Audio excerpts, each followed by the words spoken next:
15 Hukum Internasional dengan anggota yaitu saya Khaila Nurhayati dan rekan saya Muhammad Aziz. Kami di sini mengambil judul yaitu kedudukan individu sebagai subjek hukum internasional dalam perkembangan hukum internasional modern. Dan pendahuluan akan disampaikan oleh Aziz.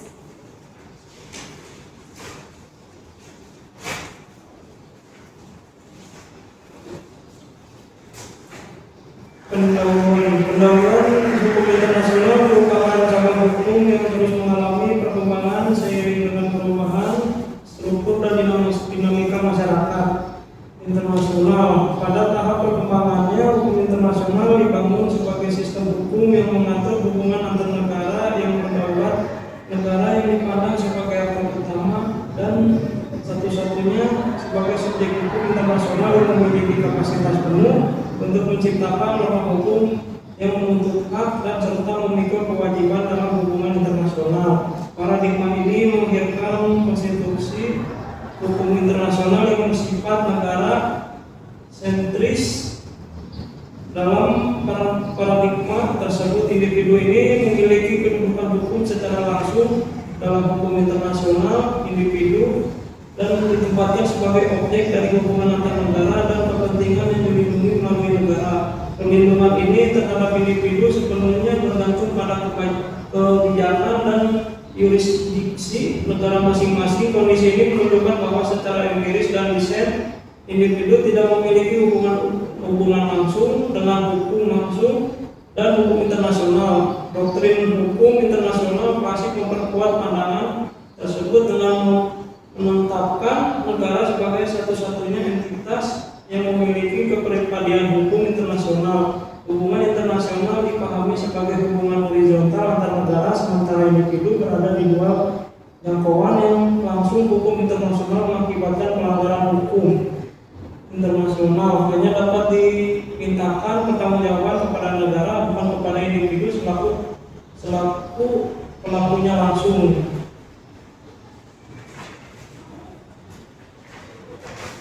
Lanjut, metode penelitian kita menggunakan penulisan yuridis normatif yang antara meneliti bahasa pustaka atau sekunder yang antara lain hukum primer dan hukum sekunder yang berlaku secara umum. Data-data yang digunakan dalam penelitian ini juga dapat menjadi bahan hukum primer, bahan hukum sekunder yang dapat hukum tersier. Bahan hukum ini meliputi bahan-bahan yang mengikuti seperti peraturan perundang-undangan berkaitan dengan penelitian hukum sekunder. Yang dipakai adalah buku-buku, jurnal, skripsi, dan artikel maupun koran dan berita yang kami dapatkan sumbernya. Lanjut ke pembahasan satu, perkembangan konsep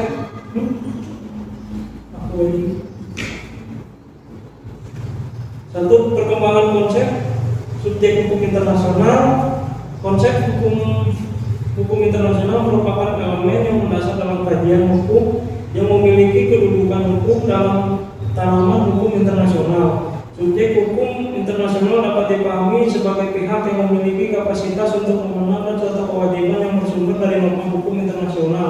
Pada fase awal perkembangan hukum internasional, konsep ini sangat dipengaruhi oleh prinsip kedaulatan negara sehingga ditempatkan sebagai subjek hukum internasional utama yang dimiliki pribadian secara hukum secara penuh dan dominasi negara sebagai subjek hukum internasional. Tercermin jelas dalam doktrin hukum internasional. Prinsip hubungan internasional dipandang sebagai hubungan internasional yang bersifat horizontal antar negara yang berdaulat serta dan kerangka dalam hukum internasional, tidak mengatur hubungan langsung dengan hukum internasional, melainkan hanya sebagai objek dan kepentingan yang dilindungi secara tidak langsung melalui hukum negara nasional dan masing-masing.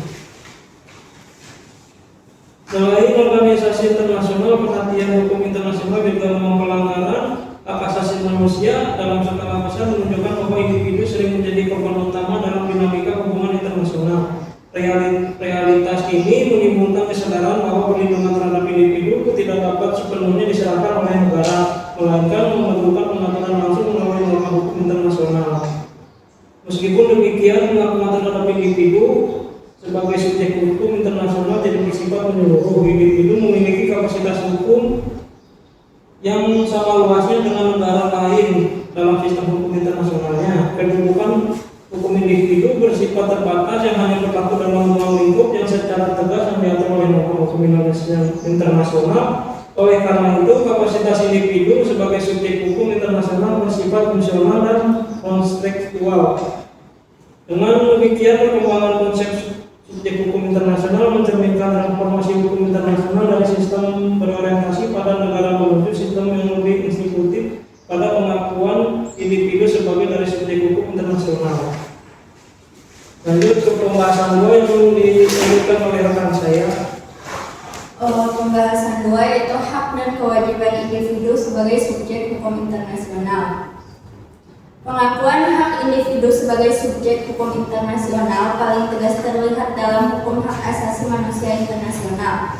Norma-norma seperti Deklarasi Universal Hak Asasi Manusia dan berbagai instrumen hak asasi yang mengikat telah menjadikan individu sebagai pemegang hak yang dapat dilindungi secara internasional tanpa perantaraan negara. Dalam konteks ini, individu memiliki hak-hak fundamental yang diakui secara global, misalnya hak atas kehidupan, kebebasan dari penyiksaan, dan hak atas persamaan di depan hukum. Selain itu, mekanisme pelaporan dan pengaduan individu yang diatur dalam beberapa perjanjian internasional memungkinkan individu secara langsung mengajukan klaim atau pengaduan terhadap negara atas dugaan pelanggaran hak mereka. Perkembangan ini menunjukkan bahwa individu memiliki kedudukan hukum internasional yang lebih nyata dan tidak lagi hanya bergantung pada represiasi negara. Kewajiban individual dalam hukum internasional paling jelas tercermin dalam pembentukan sistem pertanggungjawaban pidana internasional. Pasca Perang Dunia II, peristiwa seperti Mahkamah Nuremberg menandai titik balik penting di mana individu dapat dimintai pertanggungjawaban secara langsung atas pelanggaran berat terhadap norma internasional, termasuk kejahatan perang, genosida, dan kejahatan terhadap kemanusiaan. Selain itu, kewajiban individu tidak hanya terbatas pada pertanggungjawaban pidana, tetapi juga muncul dalam bentuk kewajiban mematuhi aturan-aturan substansi hukum internasional yang berkaitan dengan konflik bersenjata atau hukum humaniter internasional. Ini menunjukkan keluasan kewajiban individu dalam berbagai rezim hukum internasional modern. Meski demikian, kapasitas individu sebagai subjek hukum internasional masih bersifat terbatas dibandingkan dengan negara sebagai subjek utama. Individu tidak memiliki kapasitas penuh untuk melakukan tindakan hukum internasional seperti membuat perjanjian internasional atau melakukan fungsi diplomatik. Kapasitas hukum individu umumnya terbatas pada hak-hak tertentu yang diakui dalam rezim internasional dan kewajiban untuk mematuhi norma-norma hukum internasional. Namun, perkembangan ini tetap signifikan karena membuka ruang bagi individu untuk memperoleh perlindungan langsung, mengklaim hak di forum internasional tertentu, serta dimintai tanggung jawab atas pelanggaran serius terhadap norma internasional.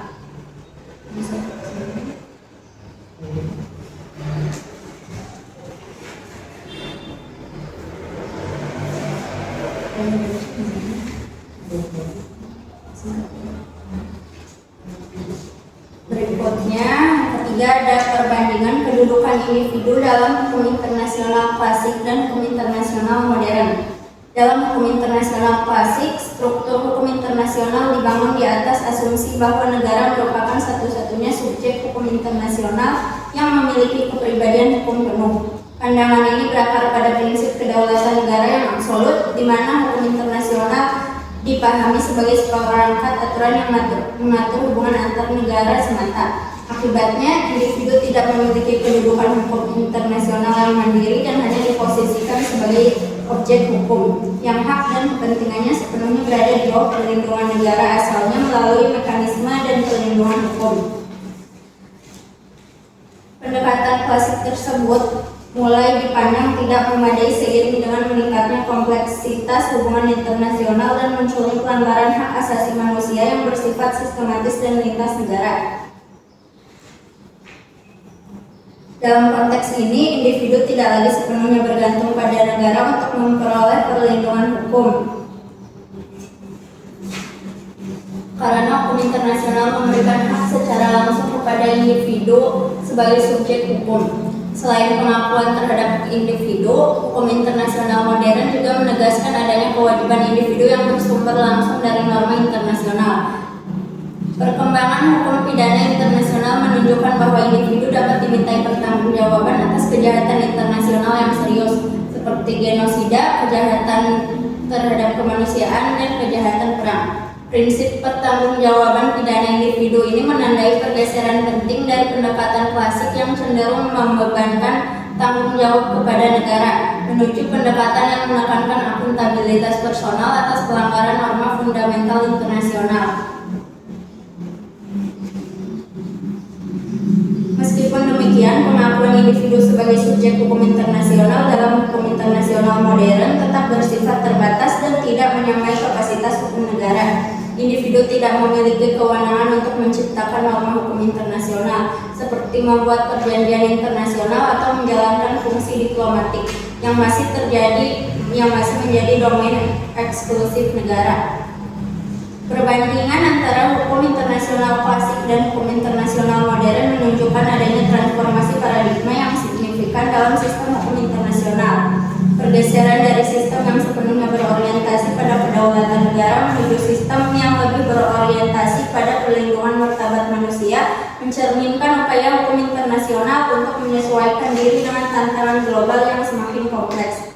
Dengan mengakui individu sebagai subjek hukum internasional, meskipun dalam kapasitas yang terbatas, hukum internasional modern berusaha menciptakan keseimbangan antara penghormatan terhadap kedaulatan negara dan kebutuhan akan perlindungan serta penegakan keadilan bagi individu sebagai bagian dari masyarakat internasional. Dengan demikian, perbandingan ini memperlihatkan bahwa hukum internasional modern tidak lagi dapat dipahami semata-mata sebagai hukum antar negara, melainkan sebagai sistem hukum yang juga mengatur hubungan antara negara dan individu secara langsung.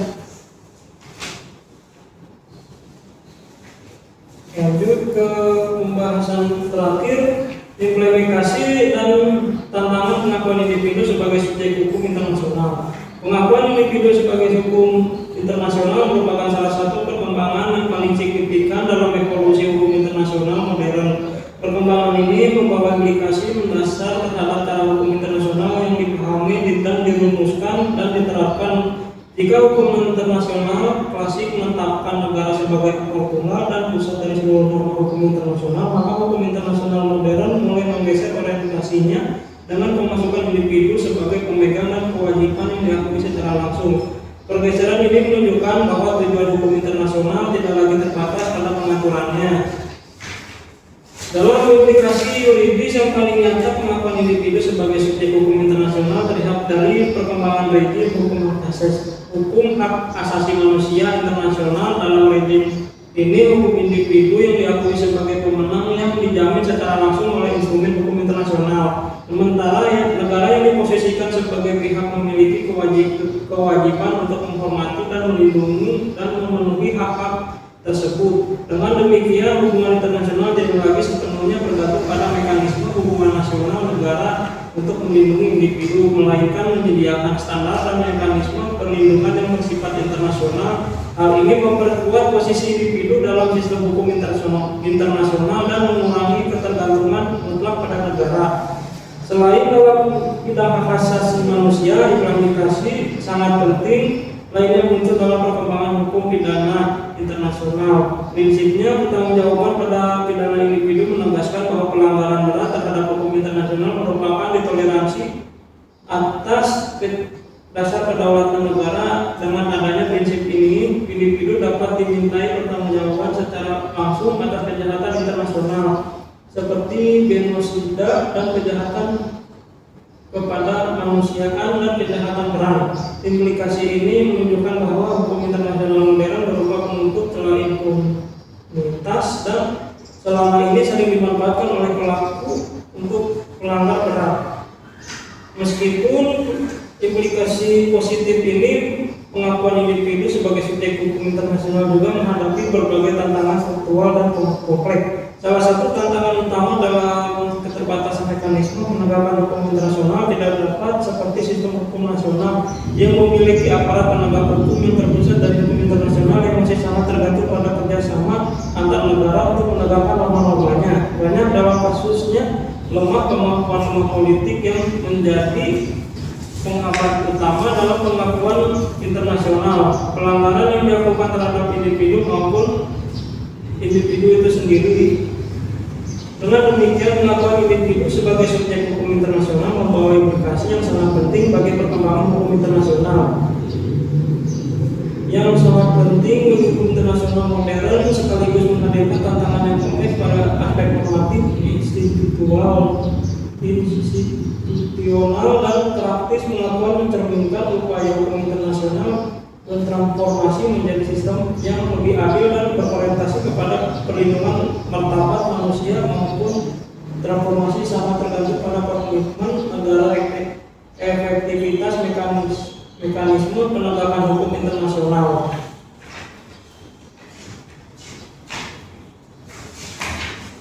Selanjutnya, kesimpulannya berdasarkan pembahasan yang telah diuraikan dapat disimpulkan bahwa kedudukan individu dalam hukum internasional yang telah mengalami perkembangan yang signifikan seiring dengan evolusi hukum internasional dari paradigma klasik menuju paradigma modern. Dalam hukum internasional klasik ini, individu tidak diakui sebagai subjek internasional yang hanya diposisikan sebagai subjek hukum yang keberadaannya sepenuhnya bergantung pada negara, dan negara yang dipandang salah satunya individu yang tidak memiliki kapasitas hukum yang menuntut atau dimintai pertanggungjawaban secara langsung di tingkat internasional. Meskipun demikian, pengakuan individu sebagai subjek hukum internasional masih bersifat terbatas dan fungsional. Negara juga menjadi subjek hukum utama pada penerapan dan mekanisme penegakan hukum internasional. Ketenangan dalam prinsip kedaulatan negara menunjukkan bahwa pengakuan individu belum sepenuhnya terwujud secara efektif dalam praktik.